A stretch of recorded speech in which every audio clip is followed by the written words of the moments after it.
Hello and welcome to Pods Like Us. I'm Martin Quibell, known to my friends as Marv, and this time I am speaking with Sean Malin, the author of the podcast Pantheon, 101 podcast that changed. Oh, sorry, I forget the rest of it.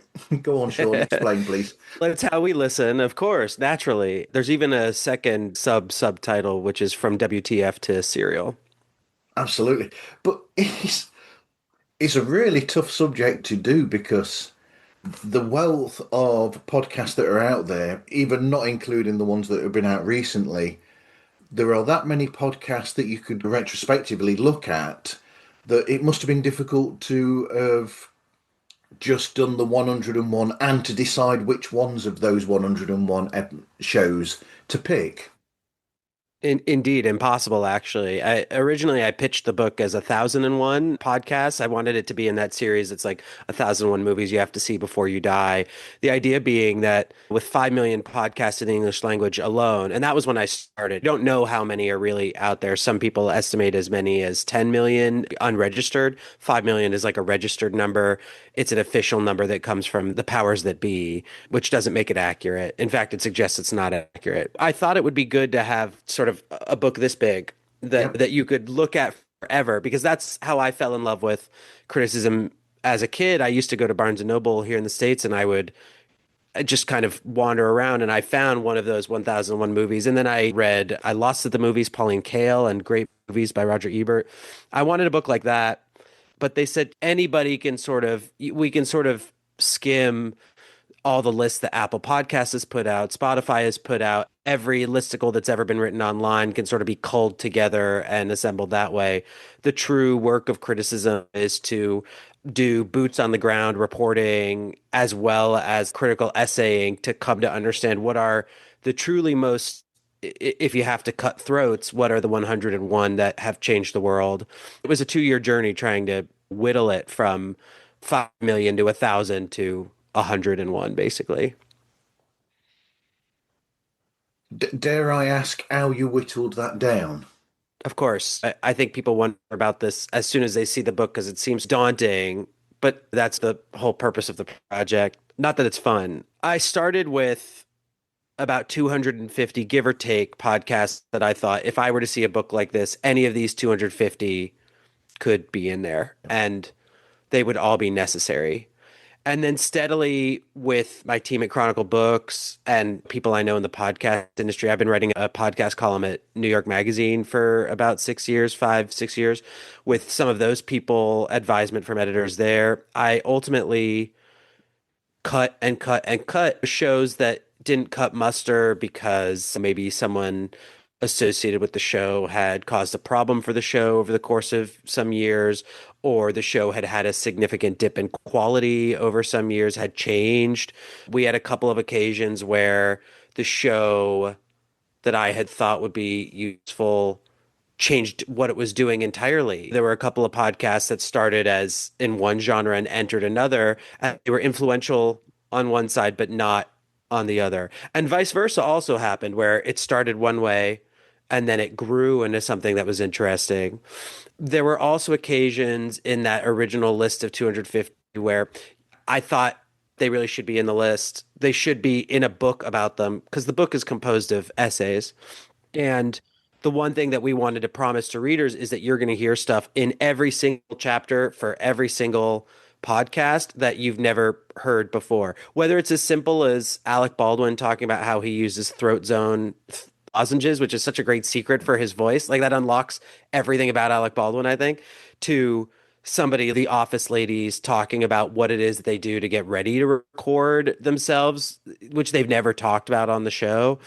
There were some podcasters who refused to do that. They wanted to be private or their lives were intentionally obfuscated from the audience. And I said, well, if the audience can't learn more about you and it's just the content without context, it's hard to understand where you fit in a contextualizing book.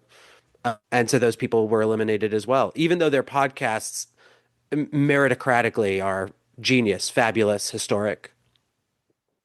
There are shows that you could understand. For instance, I love the piece that you wrote. Was it for the New York Times or for another magazine where you wrote about Strike Force 5 Mm. podcast? That one, that one, I thought when that came out, I thought, oh, that's really interesting.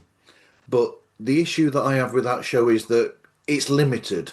It's a limited show. It was only for that period of time where I think if that had carried on and become a staple, essentially that would have been would have been a big podcast for time going forward because it showed the width that you could go to with a show like that, a chat show, where you've got these five huge stars in America on television doing chat shows, do the Late Show and do all these shows tonight and all this, and you've got all of those together.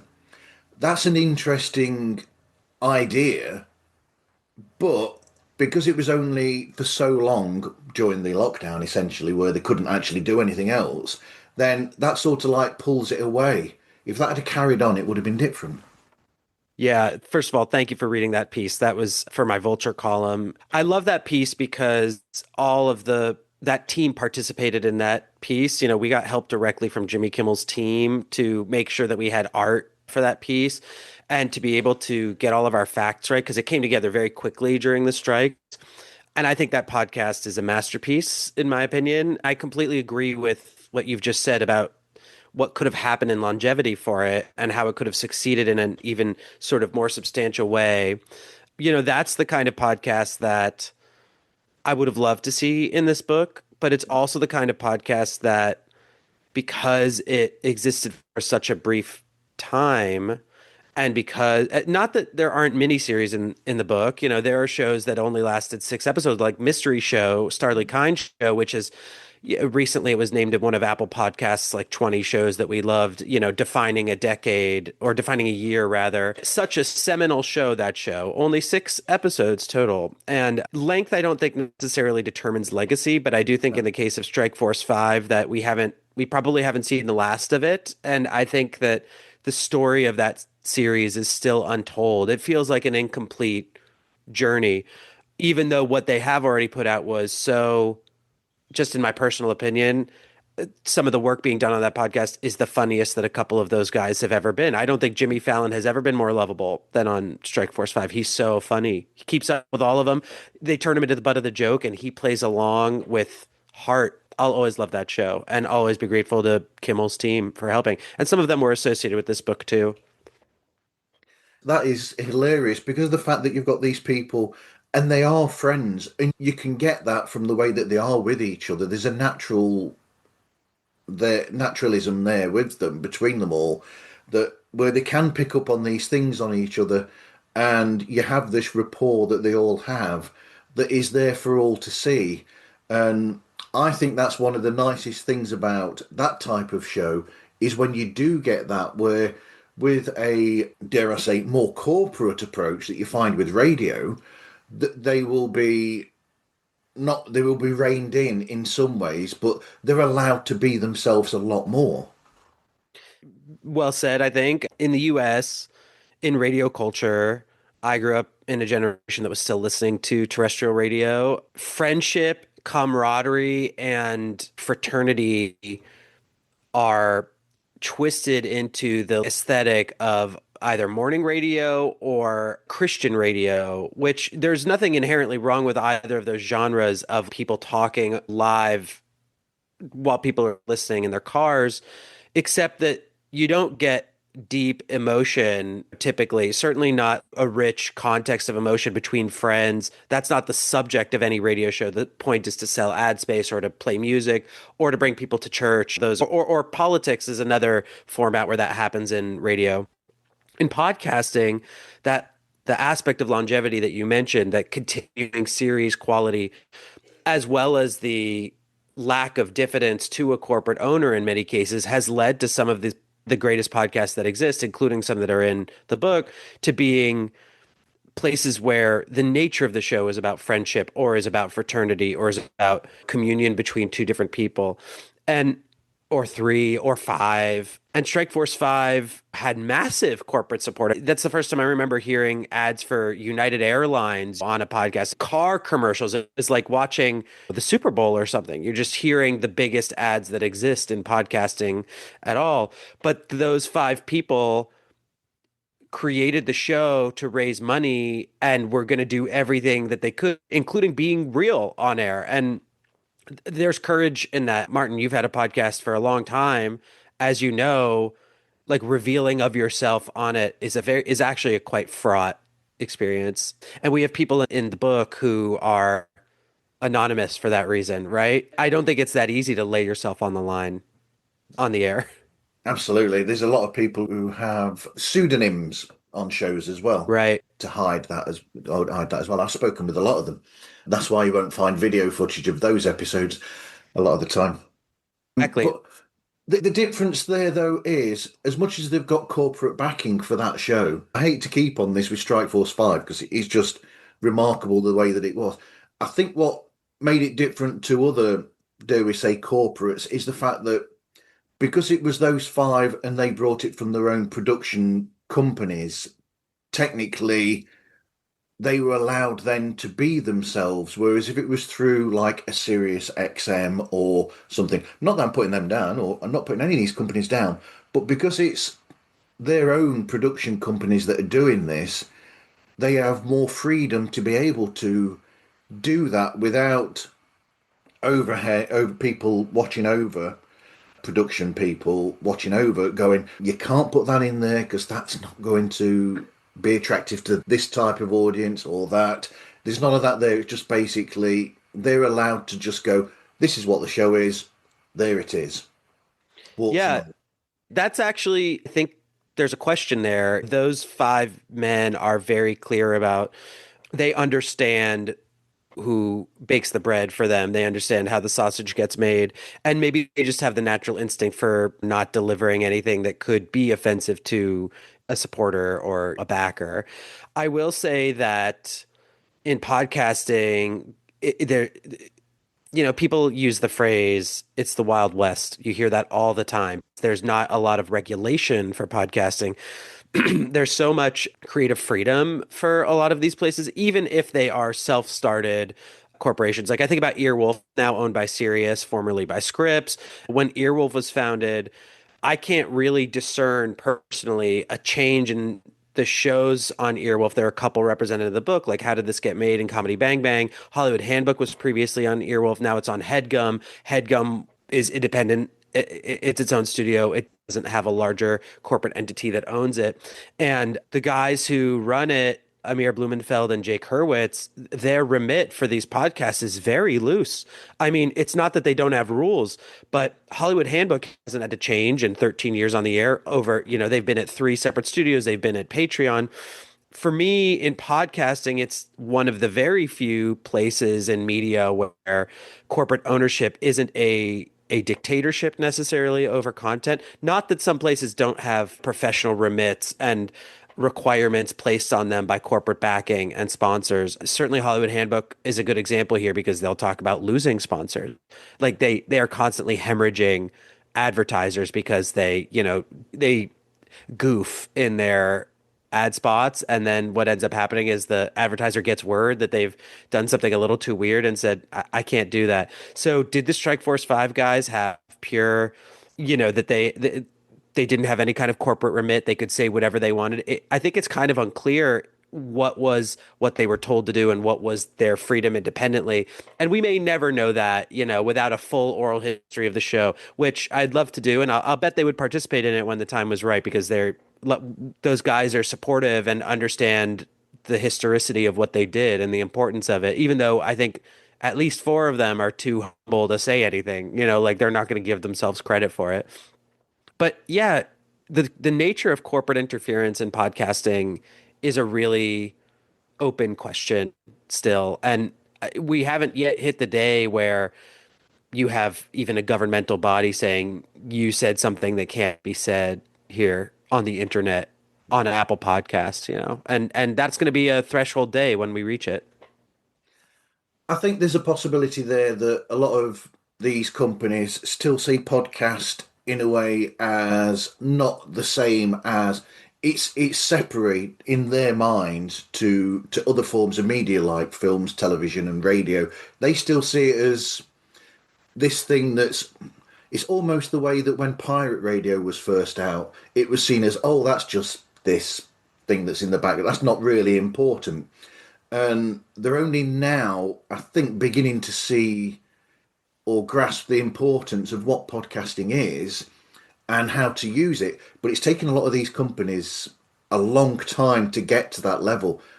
Our friend James Cridland would probably say the same thing because he used to work for the BBC years ago, where they were late getting into the whole world of podcast.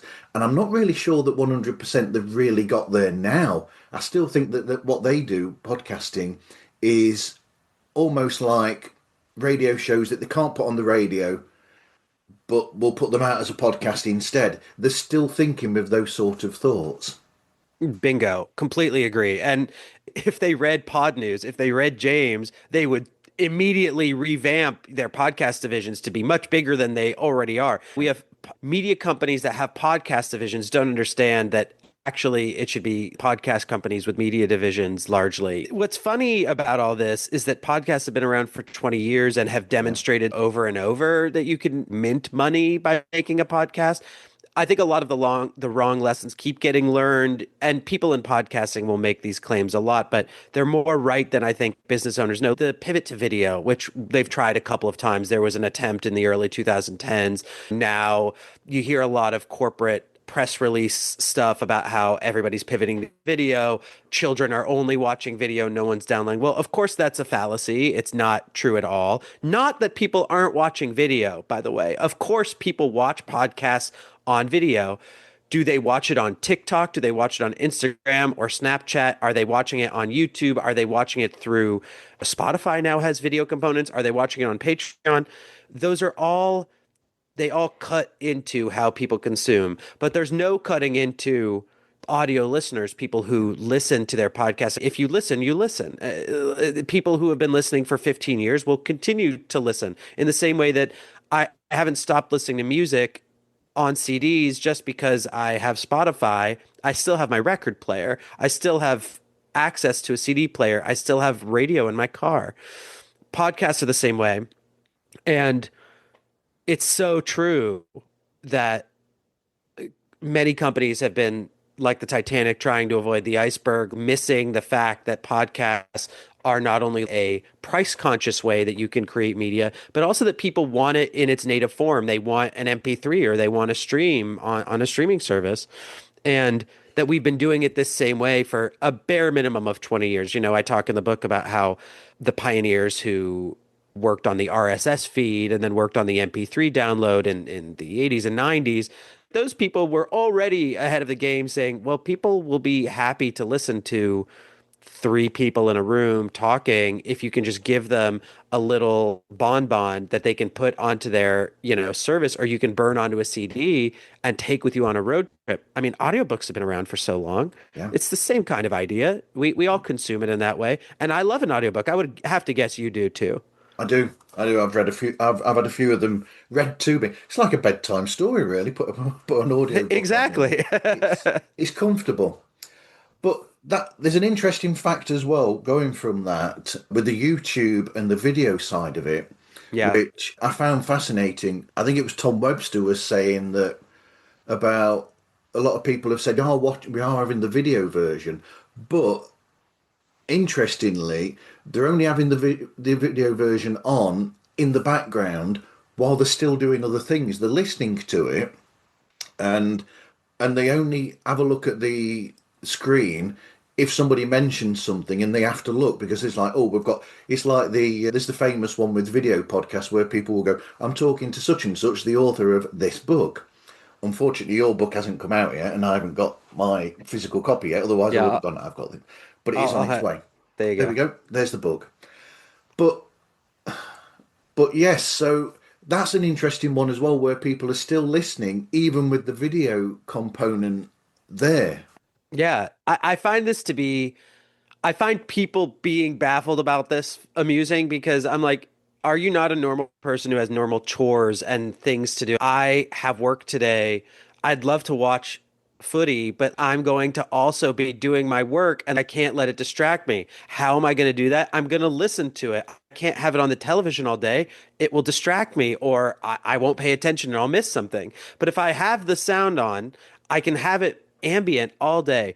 Podcasts serve such a complex range of purposes for people. This misunderstanding that they are purely for in-depth entertainment is a thing that you hear from a lot of people in podcasting. They think, oh, if only people had the attention span. And I think, no, you're benefited just by people who have a zero attention span, who aren't watching at all, because then they just turn it on and they let it run. And it's especially why podcasts that are of very minimal creative quality do so well. There was an announcement yesterday that one of the executives at Wondery is going to create a AI driven podcast studio. Now that makes perfect Yes. sense to me because a lot of people digest media of all kinds, television shows, music, podcasts, literature, all of it without any kind of thought in their head. There's no internal monologue. It's just sort of ambient noise, which I think is a perfectly legitimate way to consume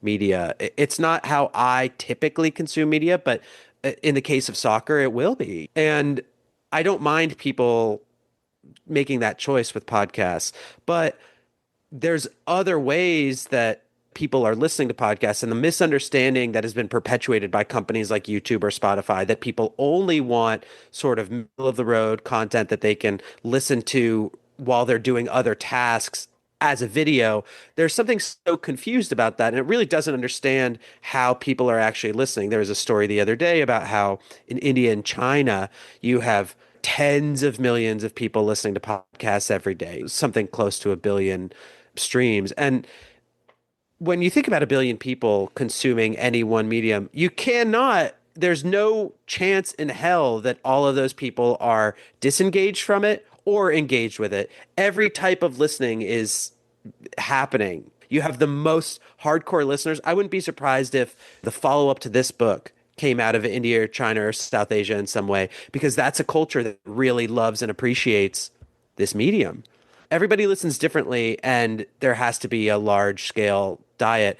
An AI driven company will certainly feed a specific kind of person who doesn't care that it's not real people using real thoughts that they've ever thought about, but it won't work for everybody. In passing, the only issue I've got with is it's a company called Inception Point AI, and Mm, it's run by Janine Wright, who used to work for Wondery.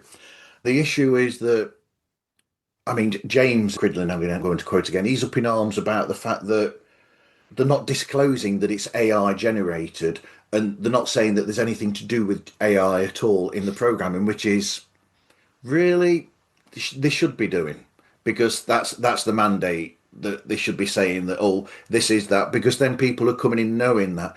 It doesn't mean that because it's AI or at the assistance of AI that it's bad quality right. goods, because you've got great shows such as a lot of the work that Calaroga Shark do. Mark and Mark and John do great work with them with their shows, but they're open about the fact of using AI to assist, but they make the shows and research them themselves to create that using AI to assist them, Hmm. which is a good point. But that with Janine Wright, they've not put that disclosure in there in the first place. And then one of the quotes that she made is quite bad, where she said that people who have a problem with this are lazy Luddites, and that's to use her quote. That's Wow. not the best press sort of release to put out. Yeah.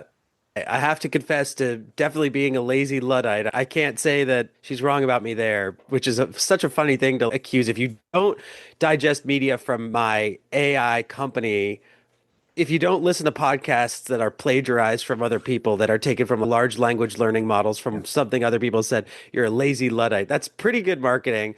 I also am not familiar with the shows that you mentioned, the creator that you mentioned, the duo, you should send that to me after we get off the call. That was another thing that I should mention before the book. I mean, 5 million podcasts in the English language at least. How many do we think I've listened to? 1,000, a couple thousand? Yeah. I don't know, but I have a very limited lifespan like everybody else. I've listened to as many as I can, but this is just, it's impossible. And that's part of the great journey of listening to a lot of podcasts is, you follow them and you follow them and you follow them and you'll never finish. It's the same with cinema or literature or whatever. As for AI, the idea that she can't disclose or that their company can't disclose that AI is being used to record or produce the programs will be illegal soon. I don't know how soon, but obviously there are so many drawbacks and potential fallout from such a decision, not the least of which is that, someone discovers that they've been misled by AI into making a decision that harms somebody else, or they've been given misinformation that causes their own harm. That's the kind of thing that happens with AI and its current system. Really, it's not even AI, right? These are large language learning models that are taking information from resources on the internet quickly, but they aren't generatively intelligent at this stage. So I don't fear for like what will happen to the media ecosystem when a podcast company like this launches. In fact, my general prognostication for it is that the people who listen will listen in the same way that they're already listening to any of the largest podcasts, to Call Her Daddy or Rogan or Smartless or New Heights. The people who listen to those shows, and there are many millions of people who consume those shows, whether it's on a daily basis, weekly, or they touch into it every so often.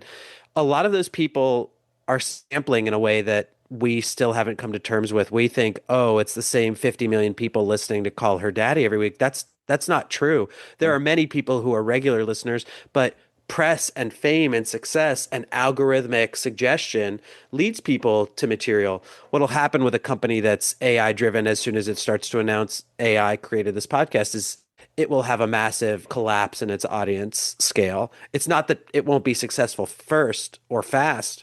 It's that eventually it can't succeed, especially in a situation where it's not disclosing who's Yeah. behind it. Yeah, definitely. You've worked over the years as a food critic for The Proclaimer, Santa Yeah, Clarita Valley, editor-in-chief and the film critic for Malin, which is your surname. right.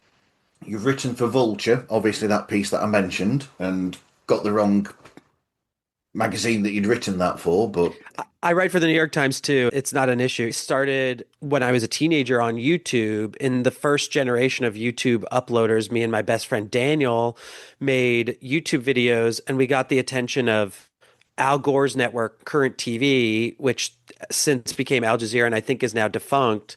They had a show called The Rotten Tomatoes Show, which was a TV version of what Rotten Tomatoes does, where critics come on and sort of debate over video what they think about movies, and they'd pay you to go see the movies. They sent me a nice shirt. I thought it was the biggest deal in the world because I was only 15 years old when I started.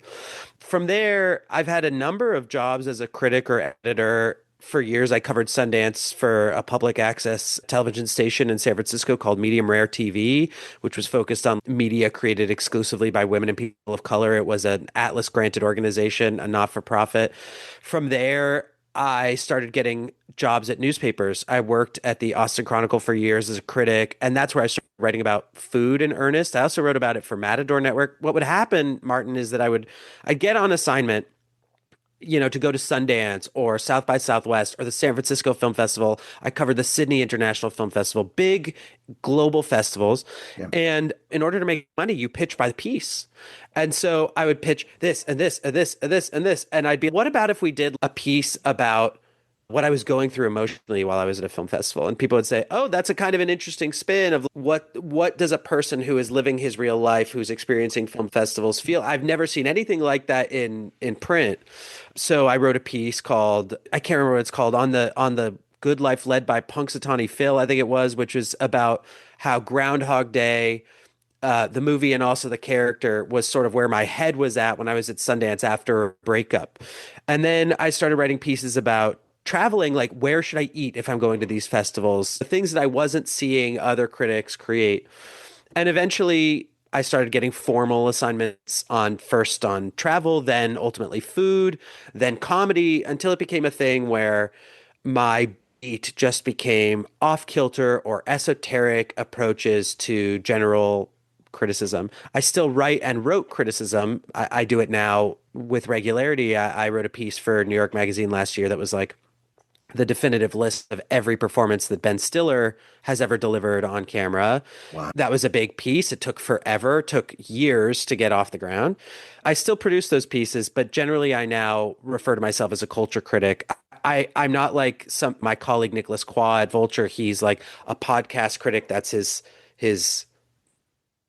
the beat, his strict beat. I think he's starting to branch off, but for a moment he was the one and only staff podcast critic that I'm aware of at a major outlet in the US. Yeah, my I write broadly about all kinds of media and master of none, fan of all. That's brilliant. I also love the fact that technically, because you did that, you had that video channel on YouTube, you are an early podcaster in a sense. Yeah, we've talked about that. I mean, I would never deign to describe We Just Got Better, which was the channel, as like it wasn't in any way ever consciously a podcast, but all of the things that I've come to appreciate about I've had to have a, a massive uphill learn on audio production. I mean, this book, the amount of information I learned by going into studios and talking with podcasters. I speak to Dallas Taylor, the creator of De facto Sound in the book. He has the podcast 20,000 Hertz. And Dallas sent me a huge video just kind of explaining everything about what De facto Sound does, how episodes are produced, how long it takes, how many people are required.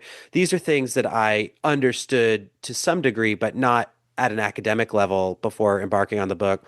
And I think that what I did understand, I understood from running my own YouTube channel for many years and from monetizing it too. That's the thing that people don't get is that I was 15 and by the age of 17, I was making a general living from not a huge audience. 50,000 people watching a video would pay for my rent in college. I mean, it was a great lifestyle for a teenager. It was Yeah, amazing.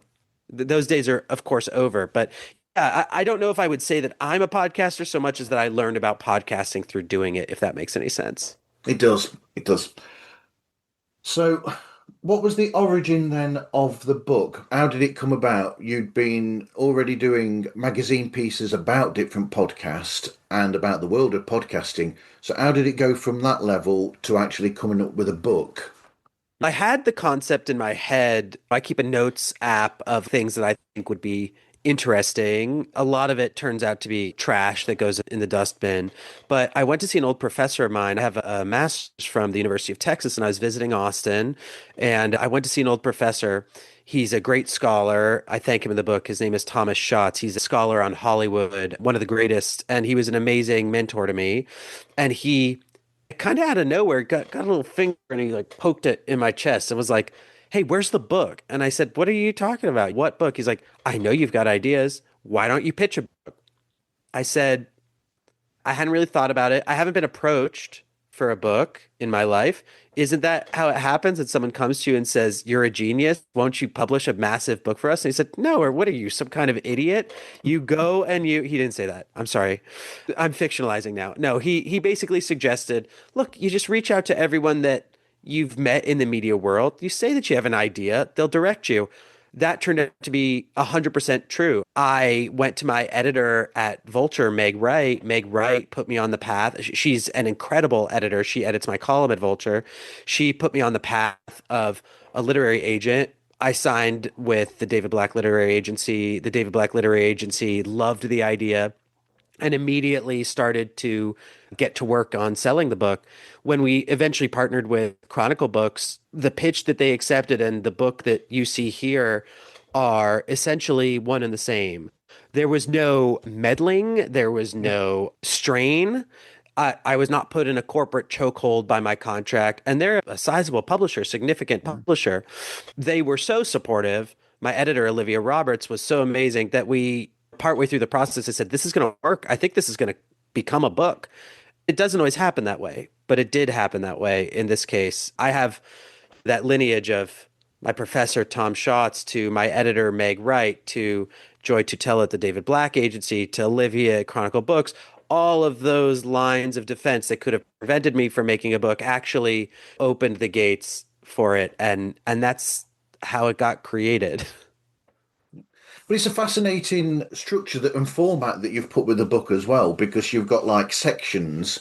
So you will section it according to genre, and then in each genre you've got a selection of shows that you think were important in that area of the world of podcasting.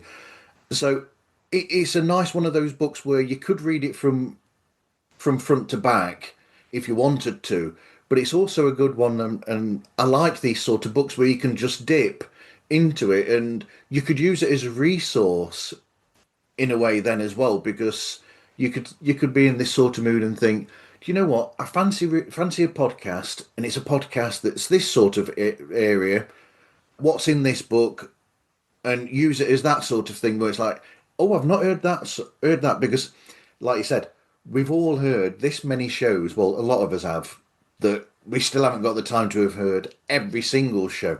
And I get caught out occasionally when people will mention things, and I'll be, oh dear, I've never heard that. I should have heard that. So it's good for that. You can dip into it for an idea as well. Yeah, first of all, on the point of podcasts where people recommend them, I'm going to spend the rest of my life catching up on just the book tour of people Yeah. telling me, have you heard this? Have you heard this? And a lot of podcasts I have heard. I've heard many, many substantial podcasts. I try to keep up with anything that's sort of shifting culture as we're going through it. And there are many podcasts left out of the book that I love, that are personal favorites of mine, that I don't think have made an impact on popular culture in some larger way, or that not have not changed the world or the way we listen, as the subtitle would say in the book. But in terms of organizing it by genre, I'm glad that you responded to it that way, because that was an internal debate. I mean, we had a couple of thoughts as to how best to do this. One thought was to organize it alphabetically, but when we did so, we discovered that not only did it make no sense, but it was sometimes jarring, because the book, although it could absolutely be read by any teenager and anyone could learn from it. There's curse words in the book. We talk about pornography in the book. That was a very important thing that we should talk about, like adult, and I don't just mean triple X adult, but I mean themes that are for mature human beings. You see this eliminated from so many podcast listicles and stories, is like they just will not, they'll just ignore any podcast that's listened to for reasons that are lascivious, or sleep podcasts that aren't meant to be content or narrative driven. It's just about something that's very effective at helping you relax or meditate. These get written off. I'm not entirely sure why. Or children's podcasts, those are Yeah. represented in the book too. And they're constantly unconsidered in the evaluations of professional writers about podcasting. It's a very strange phenomenon. But what would happen is that you'd get a kids podcast and a porn podcast next to one another when you organize alphabetically, and it created a really sharp and not altogether pleasant, like, it would hit you in the face. You go, oh, whoa, here I was reading to my kid about how Story Pirates was working, and then the next thing after that is a sex podcast. So organizing by genre came pretty naturally when we discovered those issues. And one thing I do love about organizing by genre is that there are going to be people who only care about one podcast. I mean, you see these people all the time. They say, I can't listen to any podcast except true crime. I can't listen to any podcast except comedy. Very common style of listening. I was at a party the other day, and a family member said to me, yeah, I only listen to sports. That's all that I digest. And I said, well, you're in luck, because three of the biggest sports podcasters in the world are in the book. And not only are they in the book, but you also get the situation where if you turn one page, you've completely left the genre and you read the like next funniest entry in the book right after you switch from Dan Lebatard, you're immediately going into something, a completely different world. The hope is that the writing is good enough to keep people attached to the book if they dip, but I'll be perfectly satisfied by the people who go into their local bookstore, say, oh, I was just about to listen to something else, flip through the book, look at one thing, and then put the book back on the shelf. That's not going to bother me. I want people to have fun with what they're reading. I don't need anybody to read it out of some obligation to, like, well, I have to consume everything. Completism is not the thrust of the book. Well, the way that you've written the different essays on each of the shows is also fascinating because It gives you all the information that you need to know about each of those shows so that you can look at it and so you will explain, oh, this is what this show's about, this is how it's made, created, and this is how it makes you feel, your own opinion of these, which I think is important. And I think that adds to it as well that you've got that level there. I'm wary of the time because we've got a hard out. So Sure. it's unfortunate. I could carry on for a long time about this. So one of the things I do love about it as well is the very thoughtful and honest forward from John Hamm of all people, the actor. And that's great. That's brilliant. Let me ask you a question, Martin. Have you listened to a lot of podcasts? You ever hear him on one of your shows randomly? Have I heard John on one of my shows? No, not Yeah. that I've listened to, and I wish that I had. Yeah, when I was writing the book, I had chosen the podcasts that were going to be in it. I gave no thought to John Hamm. I don't know him. What ended up happening was we submitted a draft of the book to the editor at Chronicle Books, and we had a couple of people reading it, and two separate people registered that in the first 50 chapters, 50 profiles, I mentioned John Hamm 8 times. And they said, "What's the issue here? Why are we mentioning John Hamm?" It was totally unwitting, just that he was like a big celebrity guest who had shown up on all these shows. And it turned out that it was deeper than that, that he had a very profound relationship with podcasts and is one of the great celebrity advocates for podcasting, a very early adopter, like he says in the intro, which is 100% true. He deserves that credit. He is not only a producer and star of podcasts, but he appears as a guest. He's a very quick yes. And he was a very quick yes for the forward. As soon as we said to him, "Hey, you're kind of the face of famous people engaging with podcasts," he said, "Finally, someone noticed. I've been doing this for a long time. I believe in this field." And I think he probably stands to be like the great star of podcasts. If he's not already seen that way, I think that is going to be one of his great legacies, is being one of the forefathers of performance in podcasts. And his podcasts as a guest are great too, but man, does he have a diverse and eclectic slate of performances in this world. And I think his forward is just so funny and great. Love him. That's one of my favorite things about podcasting is the variety that's there. And actually, I have heard John. I remember him being on Smartless, I think, as a guest, and I enjoyed that Yeah. episode very much. I mean, and it makes me think. I remember now that there was such a. It's almost like John became a part of the other three. It's almost like they became a four-header in that episode that John was in, where they were all talking with each other, and it became a conversation rather than the question and answer thing. It became a conversational where John basically involved all of them, and he was saying, "Well, you've asked me that. What do you?" And this, that, and the other, and they were, and it became that, and that was fascinating to listen to. I remember now that I've thought about that. Yeah, he has Um, that quality, and I think he'll bring people into the book in that same way. yeah, I'm going to slightly alter this next one and just say so. Sure. Right, top three listens. That's what I put on my notes, but I'm going to change Hmm. that now and say, what are the three shows from those that you mention in the book that are your go-tos or would be the ones that you go to? But, and here's a sticky one. What are Hmm. three shows that you go to that aren't in the book? Yeah, this changes every day. It's like favorite TV shows or movies. I'm limited on time because I'm finishing a book and promoting it. It comes out when this episode comes out, it will have been out only like 5 days. So I'm still in the thick of all that.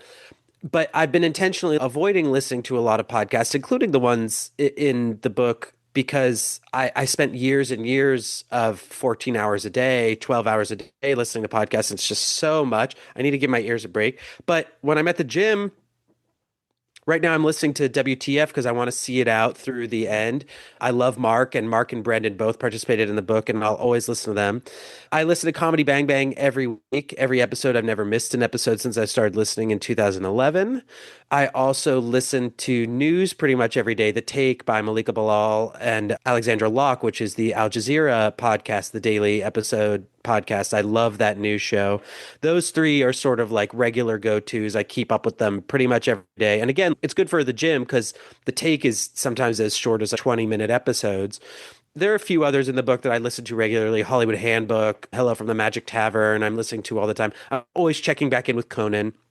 Chapo Trap House often has interviews that I'm returning to and returning to.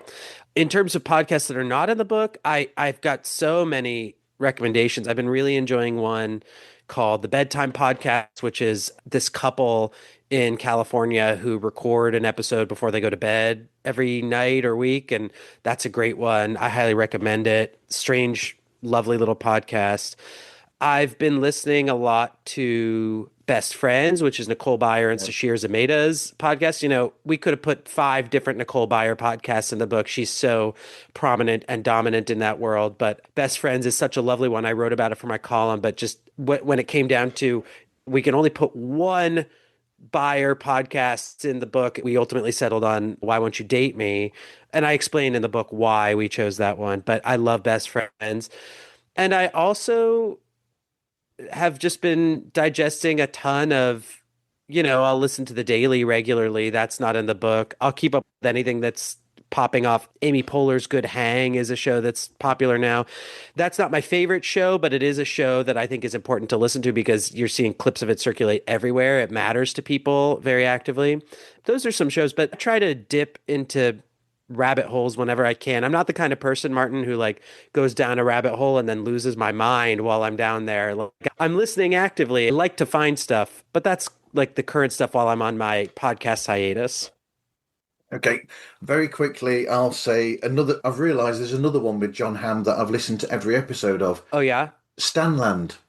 He is one of the voices of that Oh, is that so? audio drama. He's Yeah. one of the voices on that. So I've heard of that show, but I haven't listened to it. I'm sure it came up in my research. I make it a point to listen to it before I speak to him next. That's a good rec. yeah, that is fun. It's so hilariously funny and very imaginative and creative. Right. So, what advice would you give to people on the writing side and podcasters? Okay. I am so glad you asked this because you're the first to ask me on this press tour. Let's start with writers. The first thing is that this book was created and sold from a cold email. I did not have, I don't have a parent who was able to get me a deal. Not that I don't have privilege, but it wasn't directly through a parent. I cold emailed a person. I told them the idea. They accepted the idea. They decided to represent the idea. They sold the idea. The people who bought the idea loved it and published it as a book. That's the continuity of what happened. It's the full story. And send your cold emails. I mean, go bold, reach out to people. Don't hesitate. We are so afraid in this culture. I can't speak for every culture, but in the US especially, we're so afraid to be in people's inboxes because we're worried that they'll reject us or they'll say no. We're so afraid of that denial. But this idea came to fruition because I sent one email because my professor told me I should. And what an amazing experience that was. And I cold emailed John Hamm too, for the record.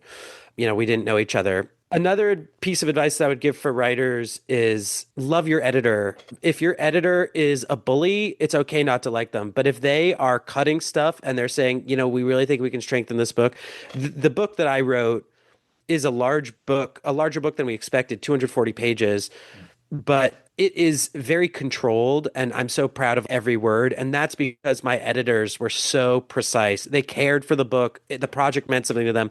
When I see writers who are coming up against their editor or feel like their editor is a constriction on what they're trying to do, I think you are missing the point of this job. Their job is to get this book to the best place so that they can sell it so that you can be rich forever. That's what they want. Let's make a book that gives you more work and me more work and makes our publishing house succeed. They want a win for you. Don't fight it. Work with them.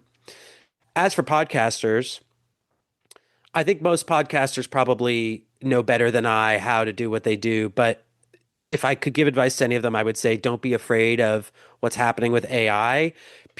There are discerning listeners all over the world. There are people who care about what they're listening to. That will never go away. It's not going to die out as people automate what they're listening to or automate how they're listening to it. You'll always have fans. You'll always have people. Make something personal. There's no use trying to imitate another podcast. If it can be imitated, it has been. It's already out there, imitated. And I guess the other thing I would say is don't be afraid about eating on mic. There I have people in my life who have misophonia. It's hard for them to hear eating. Yes, those people will turn it down or will be disgusted and will message you and say, "Hey, gross, I can hear you chomping on your peanut butter." But everybody else thinks of it as just like what humans do. Be a human when you're podcasting. If you eat, if you slurp, if you drink water, it all goes towards this reality of this is what things sound like. This very polished, neutered, sterile sound that is so popular in podcasting right now is a turnoff for a lot of audio listeners, way more than somebody chewing on a celery stick. Don't be afraid to sound like yourself. That's funny because I've got so one of my other shows that I do outside of this is I do Toppermost of the Poppermost, where we're going through the charts of the UK and the US from 60 years ago. And Cool. I have a habit of, as we're just about to record, Ed will press the record and I'll suddenly open up a can of something and pour it out. And I've got outtakes of that I'm going to add into like outtakes and then go, and they always react. It sort of catches them out and they go, "Oh, that sounds nice. What are you drinking?" And then I'll say what I'm drinking and they'll react. So I'm thinking of doing an outtakes thing of putting all the outtakes of me saying, "Oh, this is what I'm drinking," and then responding and put that just as like a clip, which I think would be quite hilarious. Yeah, good. Do it. Anyway, how can people get hold of you online then, Sean? Okay. Well, first of all, please buy this book, The Podcast Yes. Pantheon, 101 Podcasts That Changed How We Listen. It's available through chroniclebooks.com. You can also find me on Twitter at Cinemalin, Cinemalins. I've got links everywhere. It's available 6 continents. This book is out by the time you're listening to this. Anywhere in Europe, you can get it in Asia, Australia, pretty much everywhere except Antarctica. If you're in Antarctica, you're out of luck, unfortunately. But I'm sure you can pick it up on a visit to another continent. You can also follow Chronicle Books at Instagram.com. And I'll also be all over the US. If you're listening in the US or you're visiting the US, I'll be in, after you're listening to this, Los Angeles, September 25th at Diesel Bookstore. I'll be in San Francisco at Book Passage, the San Francisco Ferry. I will be in Austin at the Famous Book People. I'll be at the Miami Book Fair in November. You can find all of these dates, tickets for all of them, and more at my Twitter, at Cinemalins. And support the book, support independent bookstores. If you can avoid it, don't buy it on Amazon. But do buy it on Amazon if that's all you can afford. You know, there's going to be versions that are in used condition that will be cheaper. I completely understand. Please enjoy. Get it however you need to get it. No judgment. Do what you can do to support bookstores and keep reading. I think it's an absolutely essential book on the world of podcasting. I will say that. Thank you, Martin. Thanks.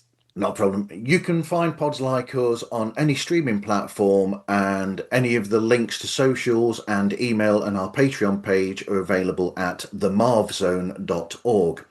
Anyway, thanks for speaking with me today, Sean. Enjoyed it a lot. I really appreciate you having me. Thank you very much, and thank you everyone for listening, and hope you listen again to another episode of Pods Like Us.